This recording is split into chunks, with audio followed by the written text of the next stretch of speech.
자, 위드금융의 정태근 팀장도 합류해 주셨습니다. 어서 오십시오. 네, 반갑습니다. 네.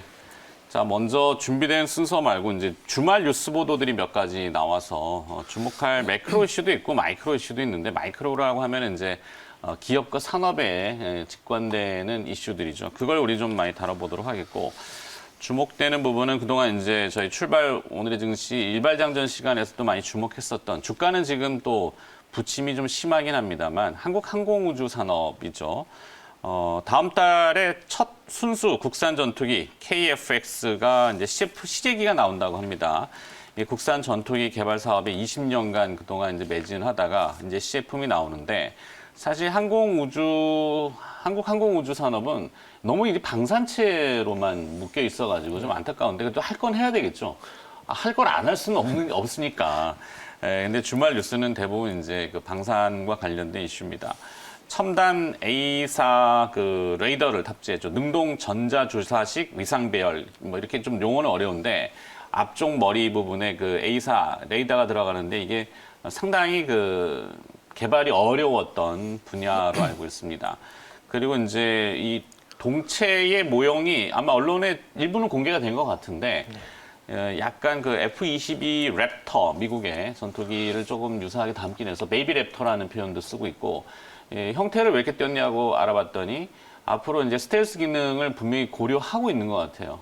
지금은 당장 공개하기에는 뭐 방위적인 문제 그리고 또 비밀에 대한 관련 것 이런 것 때문에 적극적으로 공개는 할 수는 없지만 하여튼 스텔스 기능을 분명히 추가할 거라고 보고 있고 기술이 없어서가 아니라 여러 가지 미국과의 관계 때문에 좀 그렇겠죠.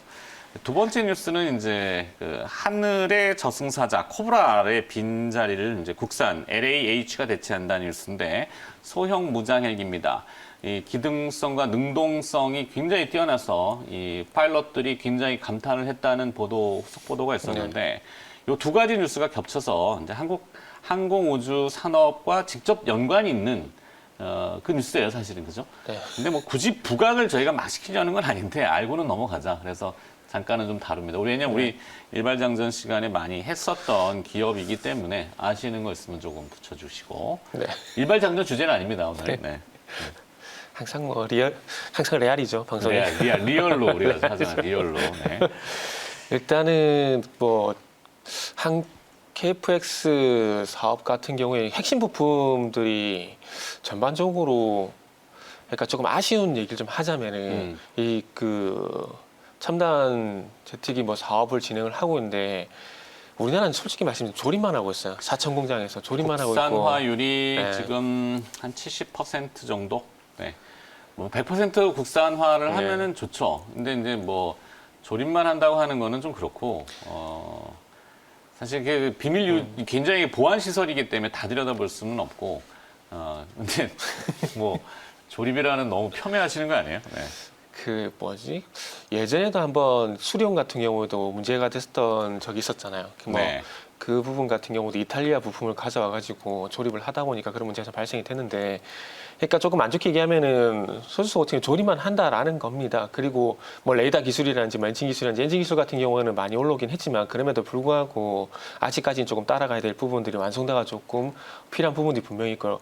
그래서 제가 드리려고 하는 말씀 뭐냐면은 그러니까 반도체처럼 우주장군 같은 경우도 아직까지 원천 기술이라고 할 수 있는 어떤 핵심 부품들 같은 경우에는 전반적으로 미국의 보잉사라든지 이런 이탈리아 유럽 쪽 부품들을 아직까지 많이 쓰고 있기 때문에 저는 그쪽을 좀 보게 된다라면은 수혜자가 될 만한 게 그렇게 많이 없을까라고 좀 생각이 들어요. 그리고 레이더 같은 경우도 내용을 좀 깊숙하게 들어가 보게 되면은 상당히 머리가 아프겠지만은 레이더 같은 경우도 마찬가지로 이게 지금 그 한국형 F-15K 같은 경우도 탐지 거리가 300km밖에 안 됩니다. 근데 주변에 일본 같은 경우도 F-15J 같은 경우도 탐지 거리가 한 900km 정도 되거든요. 네. 그러니까 레이더 기술이 상당히 많이 떨어져 있다는 거죠. 그래서 이번에 레이더 기술 얼마만큼 뭐 업그레이드를 할지 모르겠지만 이 KF-X 같은 경우에 그 F-22 랩터를 상당히 좀 많이 모방을 했다가 좀 보는 게 맞을 것 같은데 랩터 같은 경우는 2000km 정도 레이더를 탐지할 수 있는 기술을 가지고 있거든요.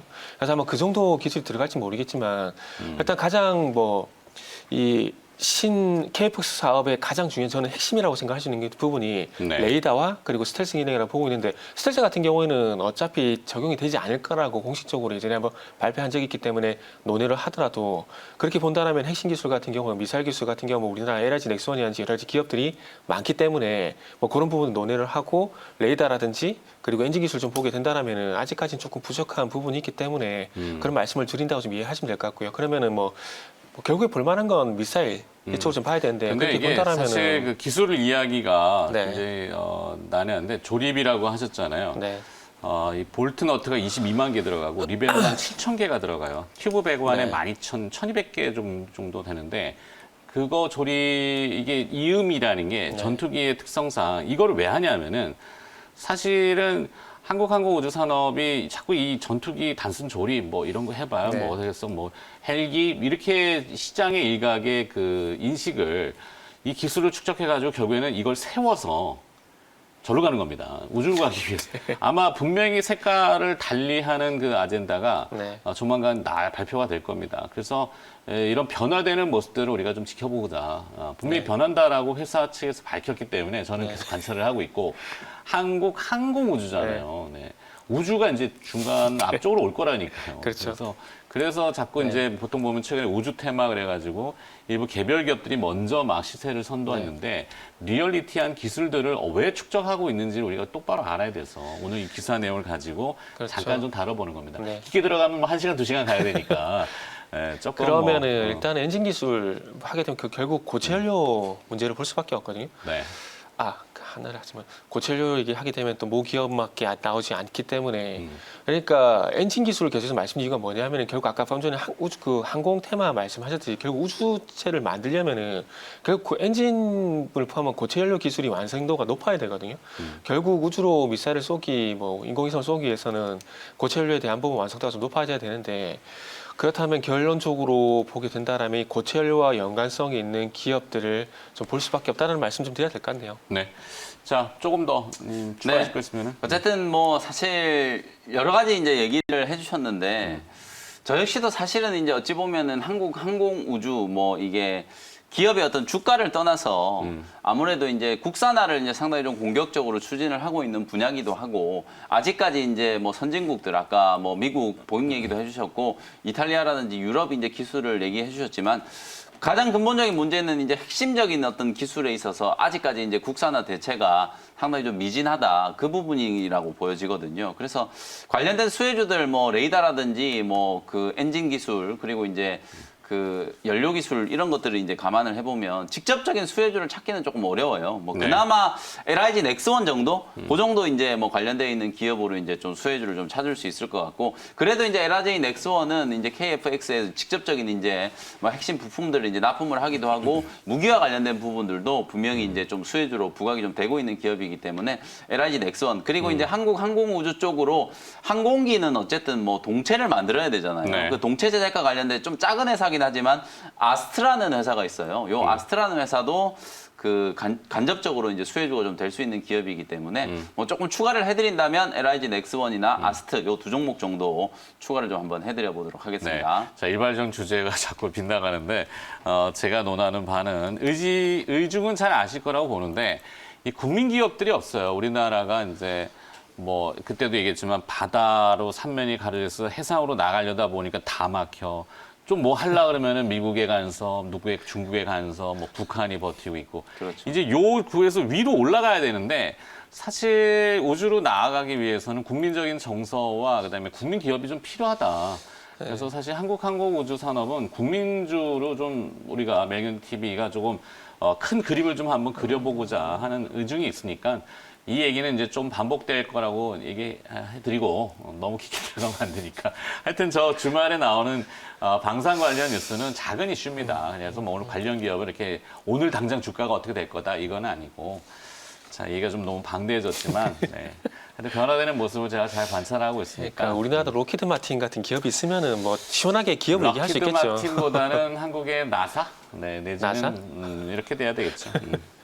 뭐 나사는 어떻게 될지 모르겠지만.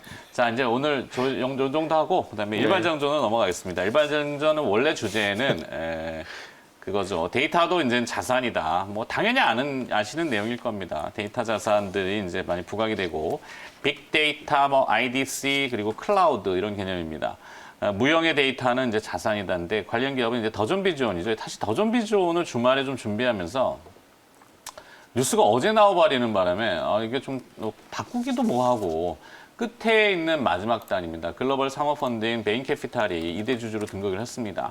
지난 금요일 종가에 인수를 떠갔는데 사실 더존비즈온의 내용은 대부분 다 아실 겁니다. 이 고부가 가치 산업이죠. 소프트웨어 산업도 키워야 돼요. 아까 이제 김영민 매니저가 삼성이 움직인다 이래서 삼성이 V2X 기업인 미국의 사바리를 인수하면서 켄트로닉스 지적해 주셨잖아요. 네. 지적이 아니라 이제 얘기해 주셨는데 네.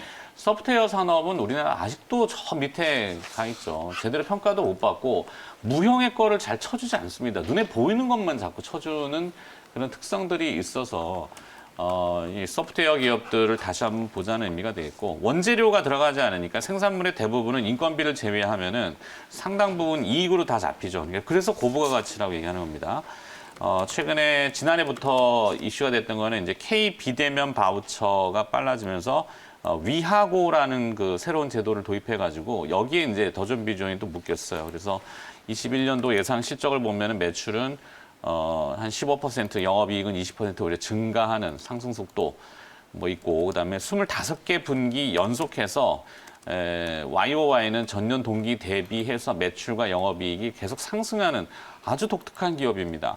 이게 소프트웨어 산업의 특징이 이런 거죠. 눈에 보이지는 않지만 계속 커나가는 건데 사실 강촌, 춘천 쪽에 보면은 그 IDC 센터들이 지금 많이 들어서잖아요. 네이버도 네. IDC 1센터가 아마 그쪽에 있을 거예요. 그래서 서버가 보통 한 10만 대 가량 들어가는 걸로 제가 알고 있는데 더존비즈온도 거기에 이제 IDC 센터가 있고 해서 무형의 것만 있는 것은 꼭 아니다. 네, 뭐 대충 이런 내용입니다. 뭐 ERP나 뭐 이런 거는 전사적 자원 관리 시스템 이거는 뭐 워낙 이제 기업들마다 이제 많이 쓰이는 소프트웨어 제품이기 때문에 이제 진짜 많이 쓰더라고요, ERP를. 네, 그래서 하여튼 뭐 이런 이슈를 쭉 뽑다 보니까 어제 뉴스가 이제 툭 튀어나온 게 글로벌 사모펀드 베인캐피탈 2대 주주로 등극했다. 이 얘기가 나와가지고 뭔가 이유가 있으니까 물량 인수해 갔겠죠. 네. 네.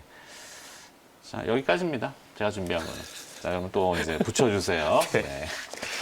그래서 일단은 앞으로 근데 저 개인적으로는 2020년 3월 달에, 2월 달에 코로나 이후에 세상이 좀 많이 바뀌었다고 좀 생각이 드는데, 네. 그러면서 어차피 올 수밖에 없는 것들이, 그러니까 소위 말하는 올 수밖에 없는 언택트가 좀 더 빨라졌다고 봐야 될 것 같아요. 그러면서 가장 얘기 많이 하는 게 트래픽 증가, 이 얘기를 좀 많이 하고 있는데, 그러다 보니까 이 트래픽과 관련된 관련 종목들은 앞으로도 계속해서 볼 수밖에 없는 그런 여건들을 좀 만들어 가는 것 같아요. 그러다 보니까 가장 많이 얘기 나오는 것들이 클라우딩 컴퓨터나 클라우딩 시스템이라든지 IDC, 데이터 센터 얘기가 많이 나오는데, 그래서 데이터 센터 같은 경우 조금 전에도 말씀해 주셨지만은 저도 그러니까 네이버가 원중과 춘천에 데이터 센터가 있는데 IDC 센터가 있는 걸로 알고 있고, 그리고 대표적으로 IDC 하면 얘기 많이 하는 기업이 KINX가 있잖아요. 춘천에 네이버 네. 1 데이터 센터가 춘천인가요? 있고 네. 뭐 이 센터는 어디 있는지 잘 모르겠네. 저도 알아봐야 되네. 네. 그래서 그 강원도 쪽에 좀 IDC 센터가 좀 많은데, 그래서 지금 그 네이버뿐만 아니라 먼저 말씀드렸듯이 KINX 같은 경우도 도곡 IDC 센터를 포함해서 수도권 7개 정도 IDC 센터가 있기 때문에 대표적인 IDC 관련 종목이라 좀 보시면 좀 될 것 같습니다. 그래서 데이터 센터 관련주라 보시면 될 것 같습니다. 그래서 이러한 부분들이 있고요. 그리고 GNC 에너지라든지 파이오링크라든지 나무기술 이런 회사들도 관련주들 많이 좀 묶여 있거든요. 근데 많이 알고 있으실 거예요. 근데 GNC 에너지는 조금 생소하다 좀 말씀할 수가 있는데, GNC 에너지 같은 에너지가 경우는 있고 GN1 에너지가 있고 지난번에 네. 우리 한번 GN 텍사스 정전 때문에 네. 한번 했던 적이 있어요. ESS 네. 한번 했었죠. 그래서 지금 GNC 에너지 같은 경우는 IDC용 비상발전기를 만들고 있기 때문에, 그러니까 이것도 IDC 데이터 센터 관련주로 좀 봐야 되지 않을까라는 좀 생각이 들고요. 거대한 데이터 네. 센터는 엄청난 전력을 소모하기 그렇죠. 때문에 전력 문제나 이걸 뒷받침하지 네, 해결이 돼야 못하면 되겠죠. 센터 자체가 뭐 어렵죠. 이게 정전이 가장 큰 문제이기 때문에 그렇죠. 그런 부분도 있기 때문에 GNC 에너지도 보시면 좋을 것 같고 그리고 뭐 클라우딩 뭐 솔루션 관련된 기업은 나무 기술이라는 기업도 있는데 지금 말씀드린 4개 기업 같은 경우는 그러니까 KINX, GNC 에너지, 파이어링크, 나무 기술 이렇게 좀 볼 수 있을 것 같은데 이 종목들이 지금 최근에 그렇게 주가가 좋은 편은 아닙니다. 네. 그래서 만약에 클라우딩이라든지 뭐 데이터 센터 관련해가지고 부각이 되게 된다라면은 그때서 한번 지켜봐야 되지 않을까 생각이 좀 들고요.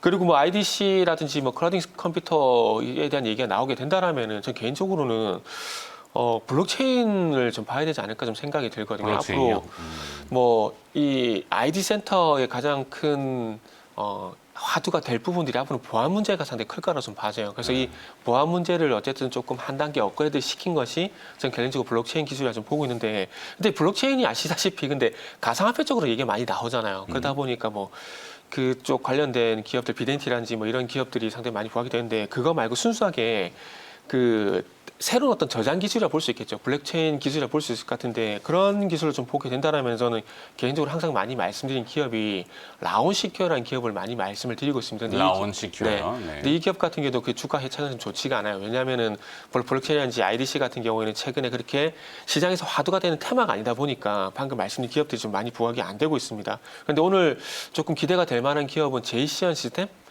그 서울시장 여당 후보로서 박인수 후보가 지금 뭐 확정이 된 상황이기 때문에 아마 제이시언 시스템 관련주 제이시언 시스템은 아마 부각이 되지 않을까라고 좀 생각이 들어요. 네. 그 라온시큐어, GNC 에너지 붙이는 거 맞습니까? 네네. 네. 죄송합니다. 김영 매니저는 그러면 또 혹시 추가하시거나 나는 뭐 무슨 굳이 네. 뭐 저 주제하고는 싫다 이렇게 하셔도 돼요. 네. 제가 주제를 정하다고 꼭 그대로 따라오라는 건 아니고 네. 저런 것도 있는데 어떨까요?라고 제가 그래서 이제 블록체인. 어? 그래서 블록체인. 네, 그래서 듣고 지금 있다 드려야죠. 팀장님께서 중소형주들은 웬만한 애들은 지금 얘기를 다 해주셨어요. 네. 언뜻언뜻 하면서 이제 얘기를 다 해주셨는데 여기에 이제 올라와 있는 종목들 외에 이제 KINX라는 종목 사실 뭐 KINX. 빼먹으면 안 될 것 같고요. 요 회사 주가가 최근에 많이 좀 눌렀거든요. 실적도 되게 잘 나오고 있고 네. 더존비존만큼이나 이제 클라우드 서비스 쪽이나 특히나 보안 쪽에서도 상당히 이제 기술 강점을 좀 가지고 있는 회사이기 때문에 뭐 KINX 정도는 꼭 여러분들이 관련된 기업으로 참고를 좀 해보셔야 될 것 같고, 희한하게 이제 제가 지금 말씀하시는 와중에 종목들 차트를 쭉 한번 봤는데 정말로 주가가 되게 다들 조금 지지부진해요. 그나마 이제 보안과 관련된 종목 중에 K사인 요 종목 하나 정도만 그나마 좀 주가가 급등을 하고 있는데, K사인은 결국은 또 가상화폐나 이런 거 말고 또 디지털 화폐 쪽과 관련된 이슈 때문에 주가가 좀 부각이 좀 됐었던 것 같고, 어쨌든 뭐 라운시큐어라든지 KINX 이런 종목들의 주가 흐름이 지금은 그렇게 썩 좋지는 않는데, 관련된 이제 뭐 데이터 쪽, 그리고 이제 빅데이터, 클라우드, 그다음에 IDC 오늘 이제 이런 쪽 얘기를 좀 하고 있기 때문에 수혜주로서는 이제 꼭 참고를 좀 해보셔야 될 것 같고, 그 다음에 제가 몇 번 언급드렸던 종목 중에 한글과 컴퓨터라는 회사가 있어요. 한글과 컴퓨터. 네, 이 회사도 사실은 이제 클라우드 컴퓨팅 쪽에서 상당히 이제 많은 또 투자를 좀 하고 성과가 이제 좀 나오려고 하는 회사인데. 한글과 컴퓨터도 참 저기 이미지를 바꾸기 위한 그 탈피를 네. 굉장히 노력하는데 사명을 바꿔야 돼요. 그쵸, 제가 생각했을 이게. 때는 빨리 사명부터 바꿔야 되는데. 한컴 MDS 이런 게 있긴 네, 하지만 한컴 MDS도 있고 한글과 한컴 미드도 컴퓨터 있고. 그러면 아예 또 그냥 단순히 이 워드를 생각하잖아요. 프로그램. 그렇죠. 그래서 이제 지금 회사의 색깔이 정말 많이 바뀌어가지고 뭐 한글과 컴퓨터는 클라우드 컴퓨터 쪽에서도 분명히 조금 주목을 좀 받고 있기 시작했고, 자회사 뭐 한컴 라이프케어라든지 그 다음에 한컴 인스페이스 같은 이런 회사들이 우주항공 쪽 네. 그 스페이스 X하고 비교하기가 조금 그렇지만 어쨌든 회사 대표가 한국의 스페이스 X를 이제 뭐 얘기를 한다면 뭐 우리 한글과 컴퓨터의 자회사 한글 뭐 한컴 인스페이스가 되지 않을까 뭐 이런 뭐 원대한 포부도 좀 밝히기도 했거든요. 그래서 이제 그런 또 우주항공 산업과 관련된 이제 직접적인 수혜 이런 것들과 연관시켜 보면 한글과 컴퓨터도 한번 참고를 해보시면 될 것 같고, 저는 이제 좀 다른 시각에서 오늘 어쨌든 빅데이터, IDC 이런 거 얘기하고 있잖아요.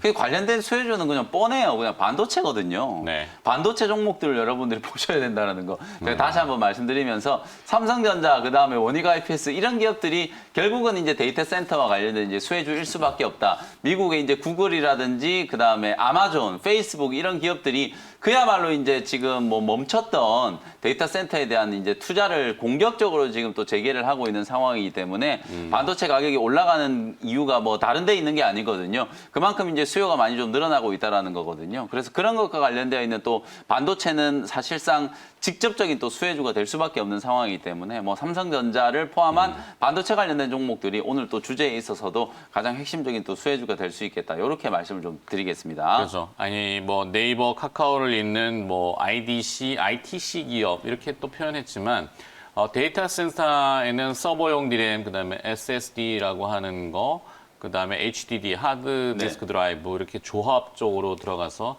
보통 한 10만 대의 서버 정도가 들어가잖아요. 네. 작은 그러니까 초대형 센터 같은 경우는. 그러면 당연히 거기에 이제 교체되는 수요가 있으면 그게 우리나라뿐이겠어요. 뭐 그렇죠. 기업마다 몇 개의 센터를 가지고 있는데 글로벌한 기업들은 뭐 상상 이상이 되겠죠. 네. 하여튼 그래서 물리적으로는 디램, 네. 뭐 메모리 이것이 반도체. 네. 자 그렇게 결론이 났네. 네. 네. 반도체 결론이 났는데 어쨌든 오늘 제가 말씀드린 종목은 캠트로닉스라는 거, 네. 삼성전자가 이제 움직이기 시작했다는 거 여러분들 꼭 좀 기억을 좀 해주시고요. 오늘 장 알겠습니다. 끝나고 또 오후 4시에 무료 공개 방송 때 다시 좀 자세한 설명 또 드려보도록 하겠습니다. 네, 알겠습니다. 스스로 마무리하고 스스로 가는 거예요. 네. 엔뱅월드 김명민 매니저였습니다. 고맙습니다. 네, 감사합니다.